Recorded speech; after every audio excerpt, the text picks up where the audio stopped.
flickers in the sky.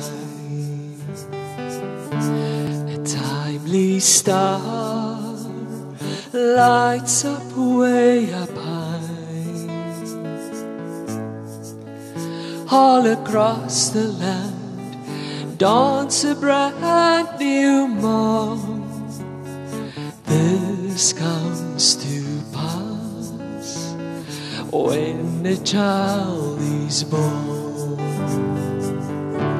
A silent wish sails the seven seas. The winds of change whisper in the trees, and the walls of doubt rumble fast and torn.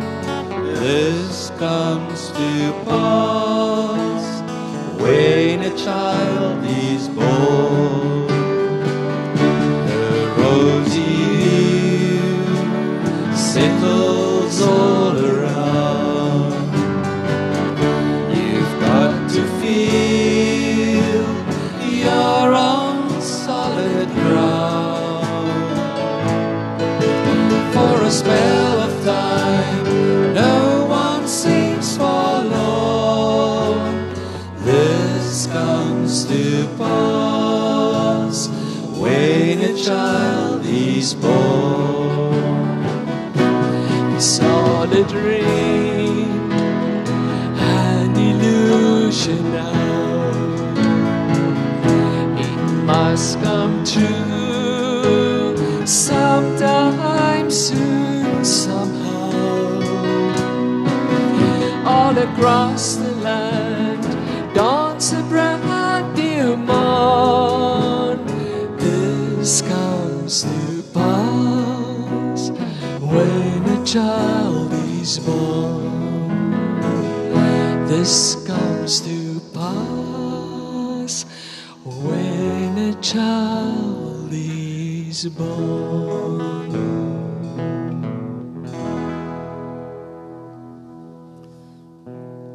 Here, ja, as ons by hierdie tyd van die jaar kom,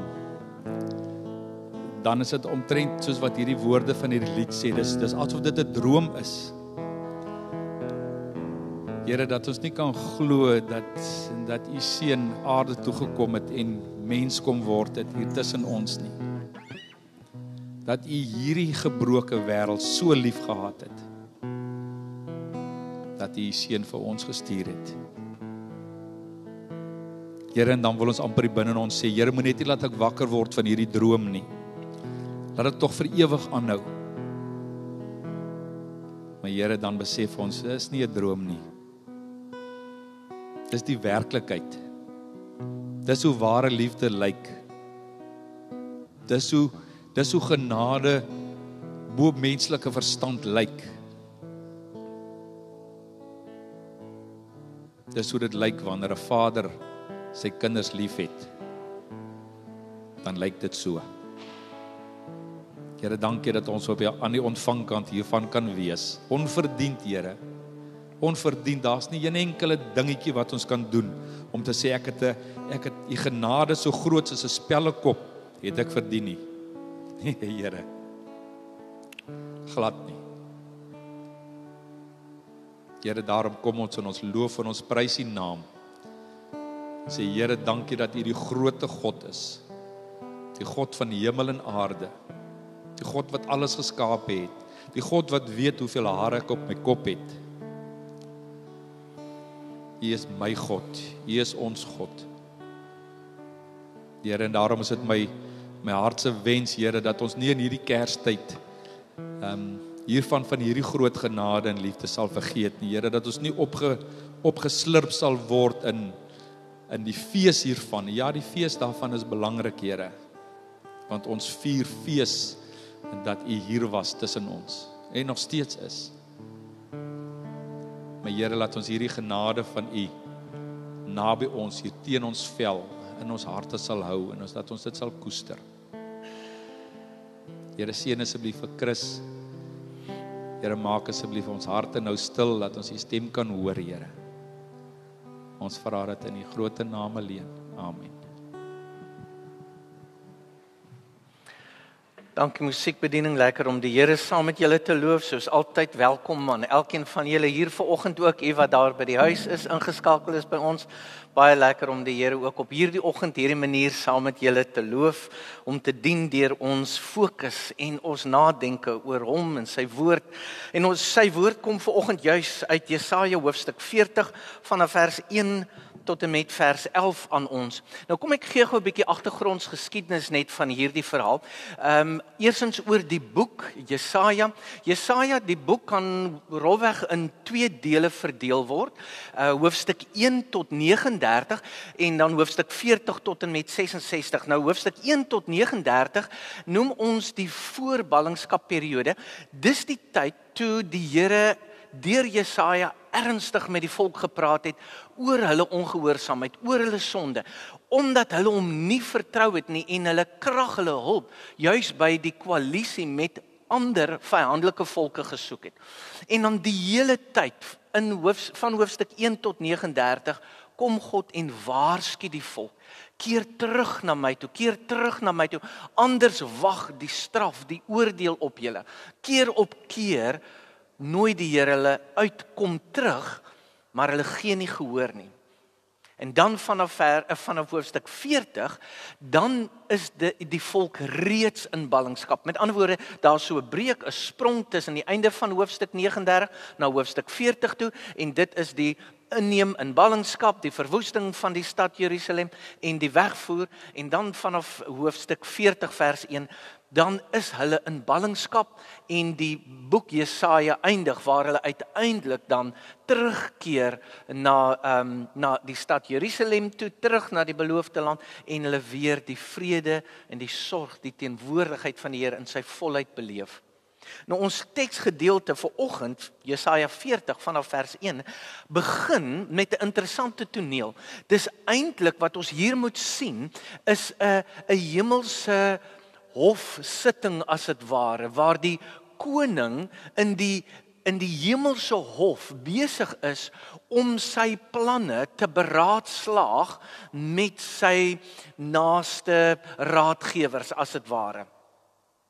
Want ons hoor hier is 'n tweegesprek aan die gang van vers 1 tot 5 tussen God en dan 'n hemelwese waar God dan sy belofte aankondig dat hy die volk gaan red. Kom ons lees saam vanaf vers 1 Jesaja hoofstuk 40. En hoor net hoe kragtig, hoe wonderlik begin hoofstuk 40. Die uitkoms is hier. Die uitkoms is hier. Uitroeptekens elke keer. Dit sê julle God, moet julle vir my volk sê. Bring vir Jerusalem die goeie tyding. Sê vir hom, sy swaar kry is verby. Hy het geboet vir sy sonde. Hy het van die Here die volle straf ontvang vir al sy sondes. Iemand roep, maak vir die Here 'n pad in die woestyn, maak in die barre wêreld 'n groot pad vir ons God. Elke laagte moet opgevul word, elke berg en rand moet gelyk grond word. Elke bult moet 'n gelykte word en elke koppie 'n vlakte. Dan sal die mag van die Here geopenbaar word. Al wat leef sal dit sien. Die Here self het dit gesê. En dan spring ons na vers 9 se einde toe. Sê vir die stede van Juda, julle God is hier. Die Here God kom. Hy is die magtige. Hy regeer. Hy bring die volk saam wat hy syne gemaak het. Die wat aan hom behoort is by hom. Soos 'n herder versorg hy sy kudde. Die lammers maak hy bymekaar in sy arms en hy dra hulle teen sy bors. Hy sorg vir die lammeroeie. Tot sover. Maar hou julle Bybels oop, ons gaan nou gou so 'n bietjie daardeur spring. As ons nou so 'n tree terug net gee na die verhaal van Israel toe, dan was Israel ongehoorsaam aan God. Dis hoekom hierdie ballingskap plaasgevind. Dis hoekom die straf van God oor hulle gekom het. Hulle was in sonde vasgevang, ongehoorsaam en het God nie vertrou nie. En dan natuurlik kom God se straf in die vorm van die keiser van Assirië wat hulle verslaan en dan word hulle weggevoer in ballingskap na Babylon toe. En daar in ballingskap leef hulle dan onder 'n vreemde koning, onder vreemde gebruike. Hulle is weg van hulle geliefde Jerusalem af. Weg van God se stad af. Weg van God se tempel af. Daar waar hulle bymekaar gekom het, waar hulle God ontmoet het. Daar waar God self gewoon het, as dit ware. Hulle is ver van Jerusalem af, in hierdie vreemde stad, vreemde gebruike. En nou roep hulle na God. En hulle smeek vir God om hulp. Kom en verlos ons. Kom red ons. Want ons kan nie onsself red nie.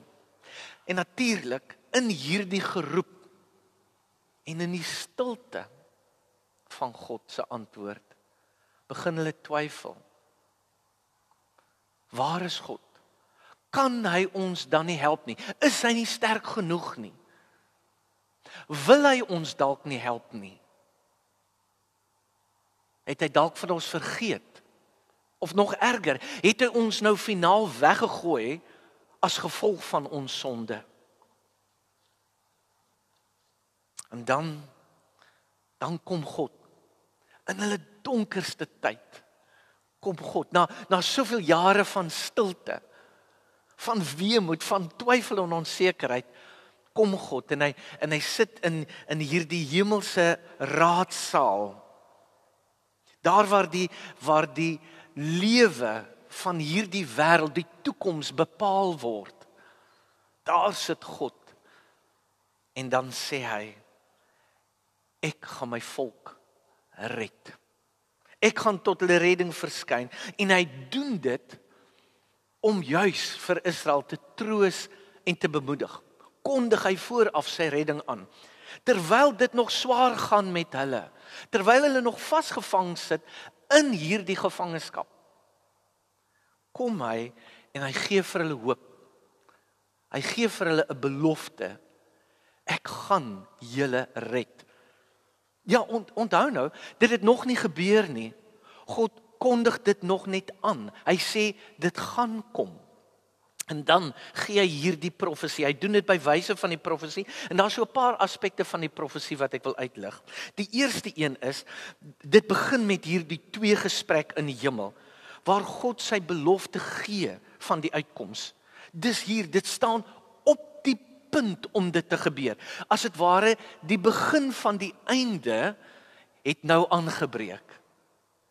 Die einde, die finale terugkeer, begin nou. En dit begin met die aankondiging, die belofte. Die profeet besef egter hier vers 6 tot 8, besef hy maar dis eintlik 'n onmoontlike taak. Soveel jare bid hulle al tot God. Soveel jare probeer hulle self uit hierdie gevangenskap uitkom. En niks het gewerk nie. Hulle kon niks doen nie. Hulle is al so lank gevange. Hulle sukkel al so lank. Hulle kon nog niks reg kry nie. En al wat hulle weet in hierdie tyd is dat hulle, die mens, tot niks in staat is om hulle te red uit hierdie slegte donker tyd nie. En dan kom God. Te midde van hierdie onsekerheid, hierdie bewussyn van hulle eie swakheid, kom God en hy bevestig, ek sal julle red, want hulle is sy volk, want hy het hom aan hulle verbind. Hy het destyds na Abraham toe gekom en gesê, ek wil jou God wees, en jy sal my volk wees. God het hom onlosmaaklik aan hulle verbind, en niks kan hulle losmaak van God nie. Niks kan maak dat God hulle vergeet nie. Ja, en ek wil julle uitnooi, gaan lees 'n bietjie verder, Jesaja 40 tot Jesaja 50, en hoor die wonderlike beloftes wat God daar vir sy volk gee. Ek gaan sommer so 'n paar vinnig saam met julle deurlees. Jesaja 42 vers 6, ek is die Here, Omdat ek getrou is aan my verbond, het ek jou geroep. Ek hou jou vas. Ek beskerm jou. Vers 9. Ek kondig nuwe dinge aan. Voor dit begin gebeur, laat ek julle daarvan hoor. Die hoop wat God bring, die troos wat hy vir sy volk wil gee. Jesaja 43, moenie bang wees nie, ek verlos jou, ek het jou op jou naam geroep, jy is myne. Vers 5, moenie bang wees nie, ek is by jou. Hoor julle al hierdie beloftes wat God vir sy volk gee, te midde van hulle twyfel, te midde van hulle onsekerheid, te midde van die donker tyd. Jesaja 43 vers 19, kyk, ek gaan iets nuuts doen. Dit staan op die punt om te gebeur. Julle kan dit al sien kom.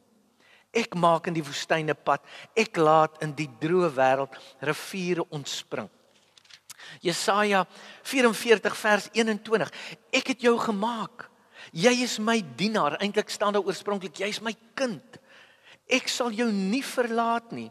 Hoofstuk 25 vers 2. Ek self sal voor jou uitgaan en hoogtes gelyk maak. Ek sal bronspoorte oopbreek en sluit balke en yster stukken kap. Die almag van die Here, hy kan dit doen. Wat 'n wonderlike almagtige God. Jesaja 45 vers 19. Wat ek die Here sê, bring redding. My woorde gee lewe. Gaan lees 'n bietjie. Jesaja 40 tot 50. Want dis vol beloftes vir mense wat in donker tye vasgevang sit, wat al alles probeer het en nie 'n uitkoms kon bewerk het nie. Dan kom God en hy sê, dit staan op die punt om te gebeur. Kyk, ek is op pad. Julle redding is hier. Die begin van die einde het aangebreek, omdat ek die Here dit sê. En dit doen God, en dis baie belangrik om te hoor. God doen dit, ongeag die sonde van die volk. Ongeag wat die volk gedoen het. Dat hulle gekies het om God te verwerp. Gekies het om ongehoorsaam te wees. Gekies het om hulle heil, hulle hulp by ander vyandige volke te soek. Ten spyte van God se waarskuwing wat hulle verwerp het. Ten spyte van alles wat God vir hulle gedoen het. En hulle nie gehoor gegee het nie. Kom God en hy sê, ek is hier. Ek is by jou. Ek gaan jou nou red. God vergewe en hy red hulle, ongeag die sonde wat hulle gedoen het. Want dis wie hy is. Hy's God, hulle God, en hulle is sy volk, sy skape, hulle is syne, en hy vergeet dit nie. Jesaja 49 vers 15 sê juis, al kan 'n moeder haar baba vergeet, God kan dit nooit doen nie. En daarom volg hierdie aankondiging in die profesie. Maak die pad gelyk. Maak 'n groot pad vir die Here. Dis 'n beeld van 'n pad wat gebou word vanaf Babylon, waar die volk nou in ballingskap vasgekeer sit, tot in Jerusalem. Moet daar 'n highway gebou word, geteer, gelyk gemaak word. Nou sien in daai dae was dit nou nie soos in ons dae hier, waar daar teerstrate was nie, en waar elke dorpie en elke huis verbind is nie. Daar was net nie paai nie, en daar waar daar paai was, het hulle miskien 'n bietjie soos ons in gelyk, miskien 'n bietjie erger, vol gate en slote. Maar as die koning gekom het, dan was die paaie gelyk gemaak. Ongeag waar die koning kies om te gaan, daar sou 'n pad gebou word, al is daar nog nie een nie. En nou hier word daar gesê, bou 'n pad deur die woestyn, deur die woestynny heen, daar waar niks en niemand is nie. Daar gaan God nou kom, van Babylon af, uit julle gevangenskap uit, gaan die groot almagtige koning nou met 'n pad ry. En hy is so groot en almagtig. Die heuwels moet gelyk gemaak word en die valleie moet opgevul word. Nie net 'n voetpaadjie vir hom nie. Nee, hy is te groot en te almagtig. Daar moet 'n breë snelweg gebou word, want hy is die groot koning. Die almagtige. Bou vir hom 'n pad, want hy's op pad. In oorwinning keer hy terug na sy vaderland toe, na sy eiendom toe. En natuurlik, as die koning kom, dan kom sy volk agterna. As hier gesê word, maak vir God 'n pad, dan impliseer dit, God kom met sy volk agterna. Hy los hulle nie daar agter in hulle swaar kry nie. Hulle kom saam. En hierdie is nie net bekende beelde uit die volkegeskiedenis nie, waar sulke paaie vir konings gemaak is nie. Hierdie hele beginsel van maak die pad gereed, gelyk, is 'n beginsel, 'n geskiedenis uit Israel se eie geskiedenis uit. Onthou julle die uittog uit Egipte? Waar die pad gelyk gemaak is deur die Rooi See, sodat God kon deurtrek. Die priesters moes eerste in die water gaan staan met die ark. God vooruit, volk droogvoets agterna. Onthou julle ons het tydjie terug daaroor gepreek, ook deur die intog in Kanaan. Dieselfde beeld, die Jordaanrivier in vloed is oopgemaak. 'n Pad is gemaak en die priesters het eerste gaan staan. God voor, die volk veilig agterna tot in die beloofde land. Dis die beeld wat hier geskep word. Iets wat vir die volk bekend was. God is op pad en hy gaan julle saam met hom veilig terugbring na waters waar rus is, na groen weivelde, na daar waar hy heers in volheid. En daarom eindig hierdie profesie, dis eintlik die punt van die profesie is, daar in vers 9, julle God is hier. Dis wat God kom sê. Julle God is hier. Al het dit vir hulle gevoel, asof God hulle vergeet, asof dit gelyk het, dat God hulle weggegooi het. Kom herinner hy hulle, julle God is hier, nou, by julle.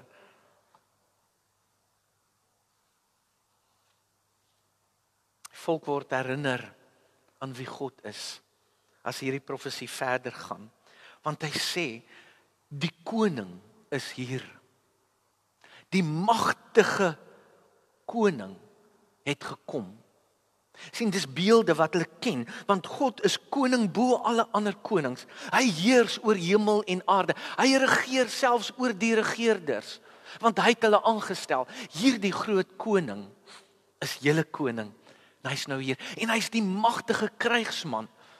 Hy kan yster breek, hy kan slotte oopmaak wat toegemaak het, wat geen mens kan oopmaak nie. Hy's hier om hulle te beskerm. Hy's hier om die vyand te verslaan. Hy's hier om hulle te vry, om hulle terug te bring na hulle vaderland toe. Terug in sy volle teenwoordigheid. Maar hierdie magtige kryger koning is ook die goeie herder. Die herder wat sy kudde oppas. Wat agter die enkel skaap aangaan en hom soek tot hy hom vind. Wat die swakke in sy arms neem en teen sy bors druk. Wat die randfigure en die verstotelinge, hulle wat min waarde het, versorg. Soos net 'n moeder haar baba kan versorg. Dis wie hy is, hierdie magtige God is ook die goeie herder.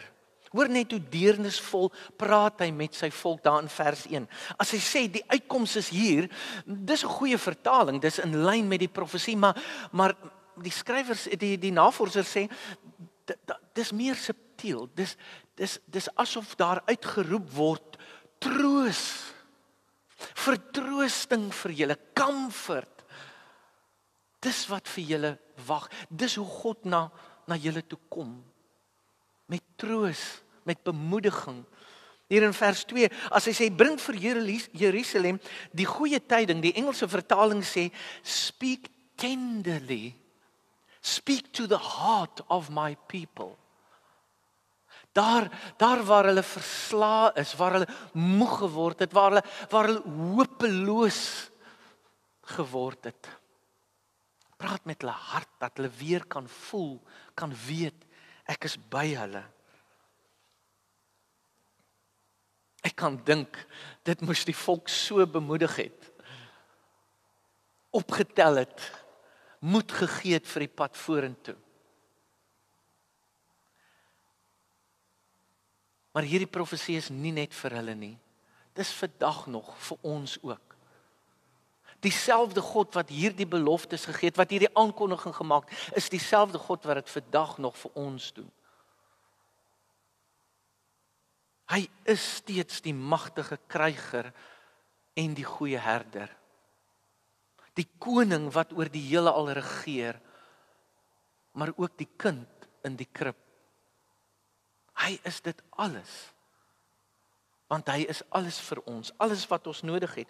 Te midde van hierdie uitdagende tyd waarin ons nou deur is en nog in vasgevang sit in die uitdagings, die swaar kry, die verliese wat ons gelei het. Dit mag wees dat ons self op punte kom waar ons begin wonder, kan God ons red? Wil hy ons red? Is hy nog by my of het hy van my vergeet? Het hy my dalk verwerp? Is dit wat met my gebeur straf op my sonde, soos in die geval hier van Israel? Wat Jesus natuurlik kom sê het, dis nie hoe God werk nie. Nie in die tyd na Jesus nie. Vandag nog wil die Here kom sê, jou God is hier. Jou uitkoms is hier. Want ek is hier. Ek is by jou. Ek bring vir jou die redding en die oorwinning waarna jy smag.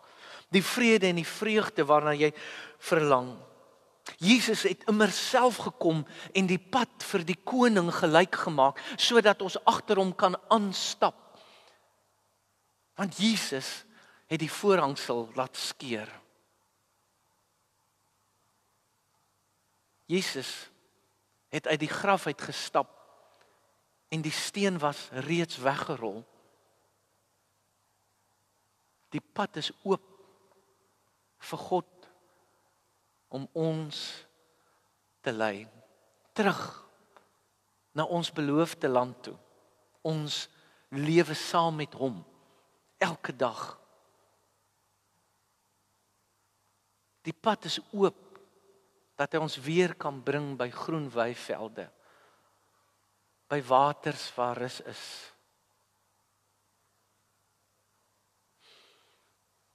God is hier. Hy, ons koning en ons herder, is hier. Amen.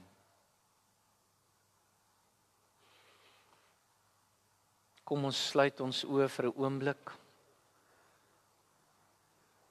Jy het God se woord gehoor. Antwoord hom nou.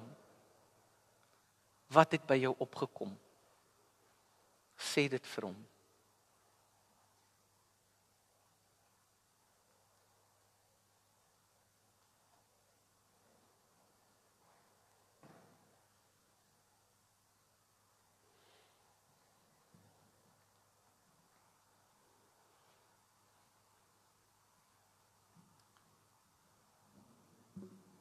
Vader, dankie dat u woord altyd lewe en altyd lewe bring.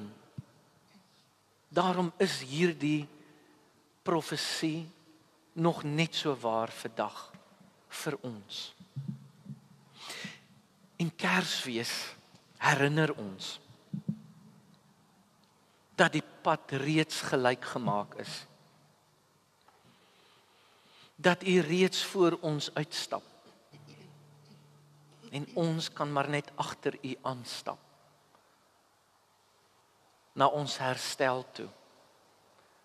Waar ons weer heel word.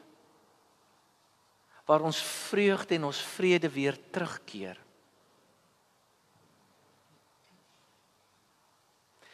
U het dit kom doen.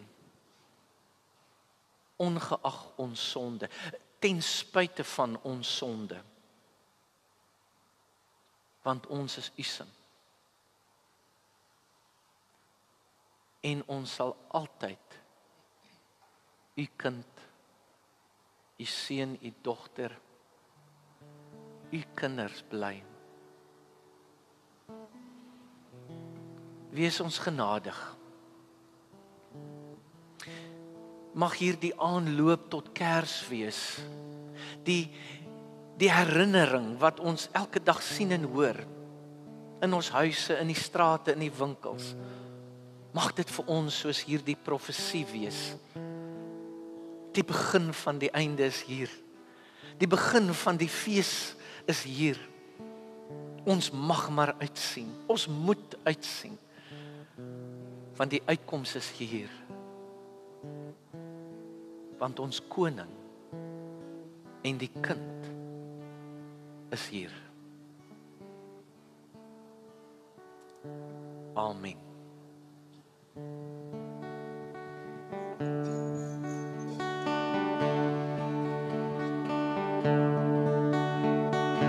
O die goeie tyding, o die blye tyding, helder klink dit met Kersfeestyd. Diep was ons verlore, Christus is